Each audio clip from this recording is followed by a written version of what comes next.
क्या आपने कभी सोचा है कि जिंदगी में कुछ चीजें क्यों होती हैं? कुछ लोग ज्यादा खुश क्यों रहते हैं और कुछ हमेशा परेशान? ये सवाल सदियों से इंसानों को परेशान करते रहे हैं। एक प्राचीन अवधारणा इसका एक संभावित स्पष्टीकरण देती है। कर्म। क्या आप कर्म में विश्वास करते हैं? बहुत से लोग कर्म के विचार को दिलचस्प और उलझाने वाला दोनों पाते हैं। ये बताता है कि हमारे कर्मों के परिणाम होते हैं, न केवल इस जीवन में, बल्कि भविष्य के जन्मों में भी। ये ब्रह्मांड में निष्पक्षता और जिम्मेदारी की एक मौलिक भावना की बात करता है। कर्म की यह खोज इसके मूल सिद्धांतों और हमारे जीवन पर इसके प्रभाव में तल्लीन होगी। हम वैज्ञानिक और दार्शनिक दृष्टिकोणों की जांच करेंगे, वास्तविक जीवन के उदाहरणों का पता लगाएंगे और यह खोज करेंगे कि हम इस प्राचीन ज्ञान को और अधिक शांति और खुशी पैदा करने के लिए कैसे लागू कर सकते हैं। कर्म एक संस्कृत शब्द है जिसका अर्थ है क्रिया या कर्म। यह मूल सिद्धांत है कि प्रत्येक क्रिया एक समान प्रतिक्रिया बनाती है। सीधे शब्दों में कहें तो हम जो बोते हैं वही काटते हैं। कर्म दंड या पुरस्कार की व्यवस्था नहीं है। इसके बजाय यह कारण और प्रभाव का एक प्राकृतिक नियम है। हर विचार, शब्द और कार्य हमारे भीतर एक छाप या बीज पैदा करता है। यही बीज हमारे अनुभवों में परिपक्व होते हैं, हमारे वर्तमान और भविष्य को आकार देते हैं। कर्म में हमारे इरादे और हमारे कार्यों के वास्तविक परिणाम दोनों शामिल हैं। सकारात्मक कार्य और विचार सकारात्मक कर्म बनाते हैं, जिससे सुख और संतुष्टि मिलती है। नकारात्मक कार्य और विचार नकारात्मक कर्म बनाते हैं, जिससे दुख और असंतोष पैदा होता है। कर्म को समझना हमें अपने जीवन की जिम्मेदारी लेने का अधिकार देता है। अपने कार्यों और उनके परिणामों के बारे में जागरूक होकर हम सचेत विकल्प बना सकते हैं, जो हमारे और दूसरों के लिए अधिक से अधिक कल्याण की ओर ले जाते हैं। कर्म की अवधारणा प्राचीन भारत में उत्पन्न हुई, जो हिंदू धर्म, बौद्ध धर्म और जैन धर्म की आध्यात्मिक परंपराओं में गहराई से अंतर्निहित है। जबकि प्रत्येक परंपरा की अपनी बारीकियां हैं, वे कर्म की एक सामान्य समझ को कारण और प्रभाव के नियम के रूप में साझा करते हैं। हिंदू धर्म में कर्म जन्म और पुनर्जन्म के चक्र के साथ जटिल रूप से जुड़ा हुआ है, जिसे संसार के रूप में जाना जाता है। एक जीवन में किए गए कर्म भविष्य के जीवन की परिस्थितियों को प्रभावित करते हैं। अंतिम लक्ष्य नेक जीवन और आध्यात्मिक साधनाओं के माध्यम से इस चक्र से मुक्ति या मोक्ष प्राप्त करना है। बौद्ध धर्म भी कर्म को स्वीकार करता है, नैतिक आचरण और मानसिक खेती के महत्व पर जोर देता है। बुद्ध ने सिखाया कि हमारे वर्तमान अनुभव पिछले कर्मों का परिणाम है और हमारे वर्तमान कर्म हमारे भविष्य के अनुभवों और पुनर्जन्म की स्थिति को आकार देते हैं। जैन धर्म कर्म से मुक्ति के मार्ग के रूप में अहिंसा या अहिंसा पर बहुत जोर देता है। हर क्रिया, यहां तक कि सबसे छोटी, कर्म का भार वहन करती है। जैन अपने कर्मों को शुद्ध करने के लिए सभी जीवों को होने वाले नुकसान को कम करने का प्रयास करते हैं। कर्म की अवधारणा में 3 परस्पर जुड़े हुए तत्व शामिल हैं। कर्म या क्रिया, फल, जिसका अर्थ है फल या परिणाम, और संसार, जन्म और पुनर्जन्म का चक्र। इस चक्र को समझने के लिए एक रूपरेखा प्रदान करता है कि कर्म कैसे संचालित होता है। प्रत्येक क्रिया, चाहे वह शारीरिक हो, मौखिक हो या मानसिक, कर्म बनाती है। ये क्रियाएं भविष्य के अनुभवों के बीज बोती हैं, जिन्हें फल के रूप में जाना जाता है। फल की प्रकृति कर्म की प्रकृति पर निर्भर करती है। सकारात्मक कार्य सकारात्मक अनुभवों की ओर ले जाते हैं, जबकि नकारात्मक कार्य नकारात्मक अनुभवों की ओर ले जाते हैं। जरूरी नहीं कि ये कर्म बीज तुरंत ही पक जाएं। इन्हें प्रकट होने में समय लग सकता है, कभी इस जीवन काल में तो कभी आने वाले जीवन काल में। क्रिया, परिणाम और पुनर्जन्म के इस निरंतर चक्र को संसार के रूप में जाना जाता है। संसार कोई नियतिवादी व्यवस्था नहीं है जो हमारे भाग्य का पूर्व निर्धारण करती है। इसके बजाय ये एक गतिशील प्रक्रिया है जिसे हम प्रत्येक क्रिया और विचार से प्रभावित करते हैं। हमारी वर्तमान परिस्थितियां पिछले कर्मों का परिणाम हैं, लेकिन हमारे पास नए कर्म बनाने और अपने भविष्य को आकार देने की शक्ति है। भाग 5, संस्कृतियों में कर्म की गूंज। जबकि कर्म भारतीय आध्यात्मिक परंपराओं में गहराई से निहित है, इसी तरह की अवधारणाएं विभिन्न संस्कृतियों और विश्वास प्रणालियों में प्रतिध्वनित होती हैं। यह विचार कि हमारे कार्यों के परिणाम होते हैं और हम जो बोते हैं वही काटते हैं, एक सार्वभौमिक विषय है। प्राचीन ग्रीस में ब्रह्मांडीय न्याय की अवधारणा ने सुझाव दिया कि एक दिव्य व्यवस्था ब्रह्मांड को नियंत्रित करती है, धार्मिकता को पुरस्कृत करती है और अधर्म को दंडित करती है। इसी प्रकार मिस्र की देवी मात ने सत्य, न्याय और ब्रह्मांडीय व्यवस्था का प्रतिनिधित्व किया। इन सिद्धांतों के साथ सद्भाव में रहने के महत्व पर जोर दिया। स्वदेशी संस्कृतियों में अक्सर सभी चीजों की परस्पर वर्बंडनहाइट और प्रकृति के साथ संतुलन में रहने के महत्व में दृढ़ विश्वास होता है। इस संतुलन को बाधित करने वाले कार्यों के नकारात्मक परिणाम माने जाते हैं, जबकि सद्भाव को बढ़ावा देने वाले कार्यों के सकारात्मक परिणाम मिलते हैं। संस्कृतियों में ये साझा सूत्र बताते हैं कि कर्म का सिद्धांत किसी एक धर्म या दर्शन तक सीमित नहीं है। यह जीवन की परस्पर वर्बंडनहाइट और नैतिक आचरण के महत्व की एक बुनियादी समझ को दर्शाता है। भाग 6, एक वैज्ञानिक लेंस के माध्यम से कर्म। जबकि कर्म एक आध्यात्मिक सिद्धांत है, इसके कुछ पहलू कारण और प्रभाव की वैज्ञानिक समझ के साथ संरेखित होते हैं। आधुनिक विज्ञान सभी चीजों की परस्पर वर्बंडनहाइट और इस सिद्धांत पर जोर देता है कि हर क्रिया की प्रतिक्रिया होती है। न्यूटन के गति के तीसरे नियम में कहा गया है कि प्रत्येक क्रिया के लिए एक समान और विपरीत प्रतिक्रिया होती है। यह सिद्धांत न केवल भौतिक क्षेत्र में बल्कि मानवीय अंतःक्रियाओं में भी लागू होता है। हमारे कार्य ऊर्जा के तरंग बनाते हैं जो दूसरों और हमारे आसपास की दुनिया को प्रभावित करते हैं। इसके अलावा एपिजेनेटिक्स जैसे क्षेत्रों में अध्ययन से पता चलता है कि कैसे पर्यावरणीय कारक और अनुभव जीन अभिव्यक्ति को प्रभावित कर सकते हैं, न केवल व्यक्तियों को बल्कि उनके वंशजों को भी प्रभावित करते हैं। इससे पता चलता है कि हमारे कार्यों के दीर्घकालिक परिणाम हो सकते हैं जो हमारे अपने जीवन से परे हैं, जबकि विज्ञान कर्म के आध्यात्मिक आयामों को सिद्ध या अस्वीकृत करने में सक्षम नहीं हो सकता है। जैसे कि पुनर्जन्म, यह इस विचार का समर्थन करता है कि हमारे कार्यों के परिणाम बाहर की ओर निकलते हैं, जो स्वयं और हमारे आसपास की दुनिया को प्रभावित करते हैं। भाग 7, हमारे जीवन में कर्म, कारण और प्रभाव की कहानियां। पूरे इतिहास में अनगिनत कहानियां और उपाख्यान कर्म के सिद्धांत को क्रियान्वित करते हैं।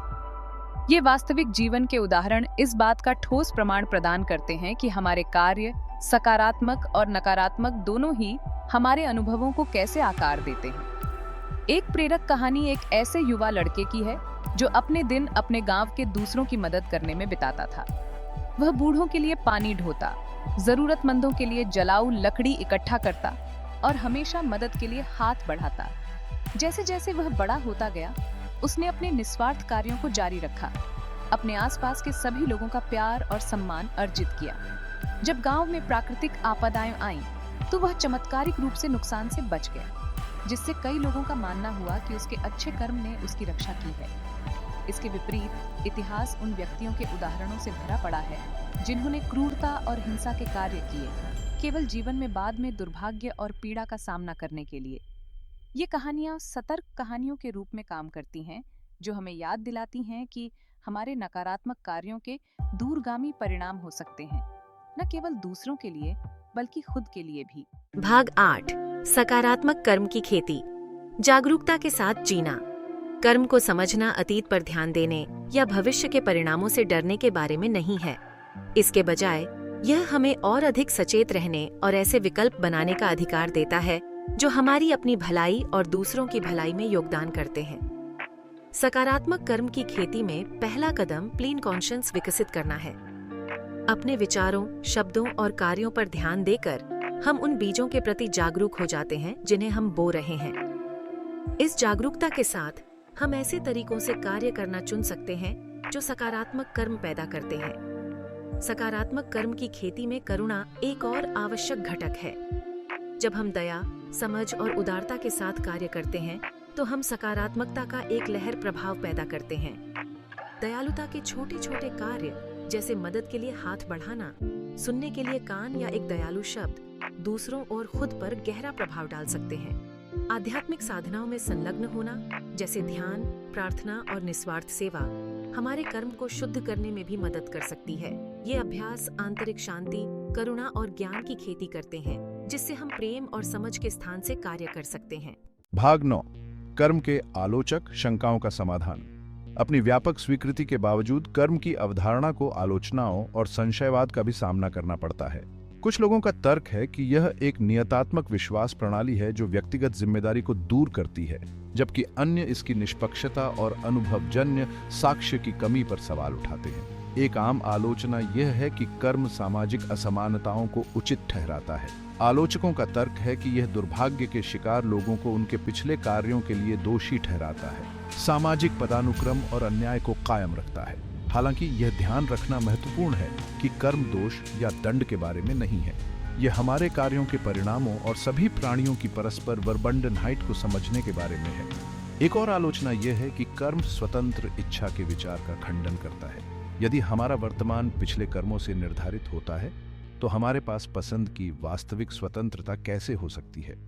यह विरोधाभास कर्म और स्वतंत्र इच्छा के बीच जटिल परस्पर क्रिया को उजागर करता है। जबकि हमारे पिछले कार्य कुछ शर्तें बनाते हैं, फिर भी हमारे पास वर्तमान में विकल्प बनाने की एजेंसी है जो हमारे भविष्य को आकार देती है। इन आलोचनाओं के समाधान के लिए कर्म की सूक्ष्म समझ की आवश्यकता है।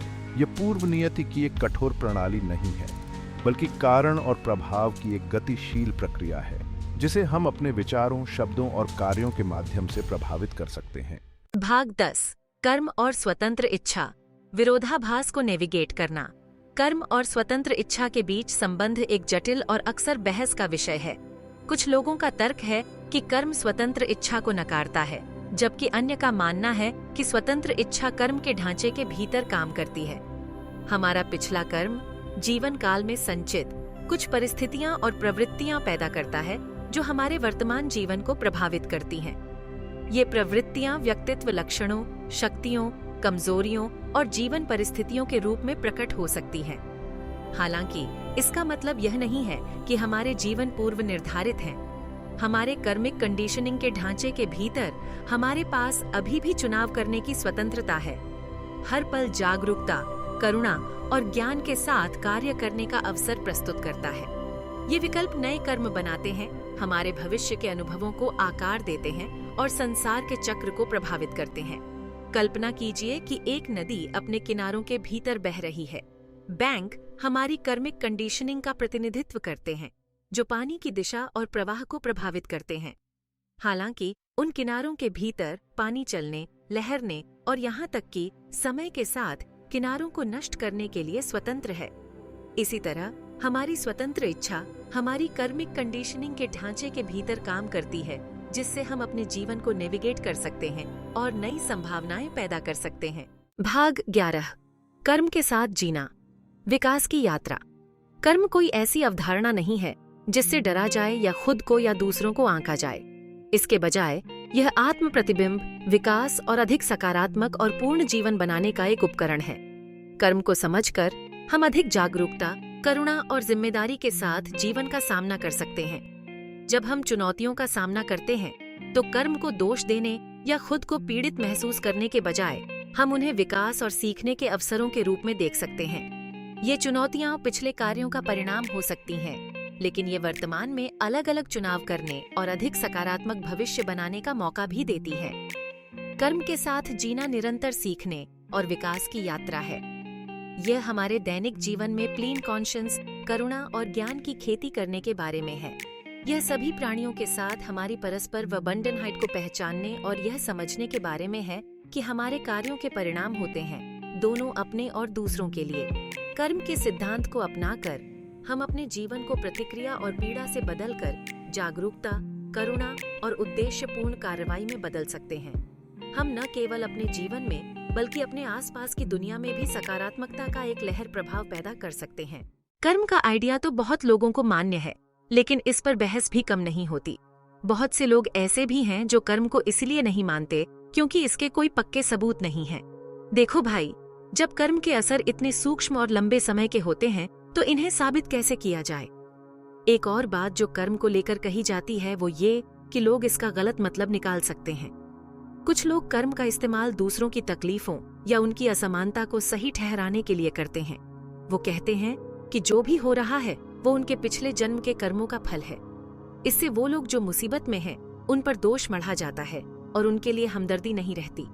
लेकिन जो लोग कर्म को मानते हैं, वो कहते हैं कि इसकी अहमियत इसके सबूत में नहीं, बल्कि इससे मिलने वाली आत्म जागरूकता और नैतिक व्यवहार में है।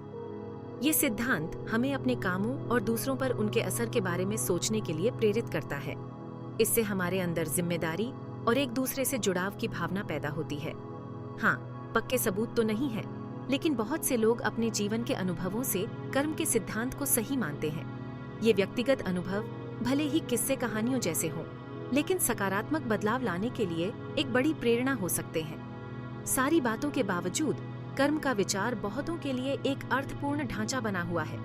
ये हमें याद दिलाता है कि हमारे काम मायने रखते हैं, सिर्फ हमारे लिए नहीं बल्कि जीवन के पूरे ताने बाने के लिए।